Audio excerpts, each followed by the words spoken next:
There's an old saying that the devil is in the details, and as most sculptors will tell you, that's where most of their time is spent. Artist-in-residence at Northern State University, Benjamin Victor, has been working for over 8 months on his latest creation, a Prairie Mother and Child statue that will become part of an existing oil workers memorial in California, but still finds details he can add to it to increase its impact. Yep. Rodin was famous for saying good things happen on the way up.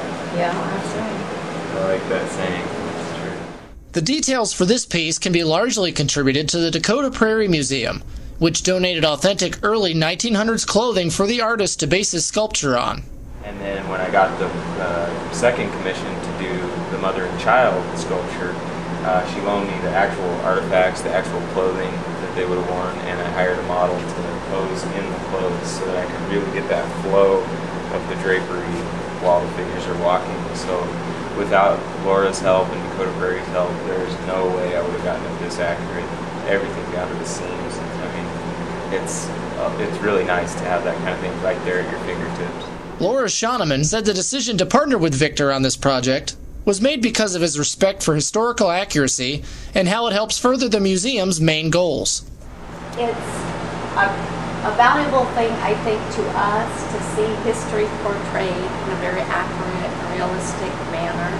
And it's wonderful for us to be a part of it because part of our mission as a county museum, as a museum at all, is to take history and make it a relevant part of people's lives now. So if we can loan clothing, articles to make that a realistic rendition so that people can see and appreciate the way people dress, the way people look, how they live throughout history, then that's pretty much our mission. The statue is slated to leave Victor's studio Saturday to begin the molding and casting process, ending with the October 8th unveiling of the completed bronze statue in Taft, California, the artist's hometown. Even though the Prairie Mother and Child will not be staying in Aberdeen, Victor knows that it will always be tied to our community. And different groups come in, and I get to tell them about it, and it's really interesting because, like Laura said, in that day, this is the type of clothing they would have worn even here in Aberdeen, similarly to California. And so it's not something that's just centered only for that area, but it's also something that's relevant to the history of our area as well. Will Elkins, AberdeenNews.com.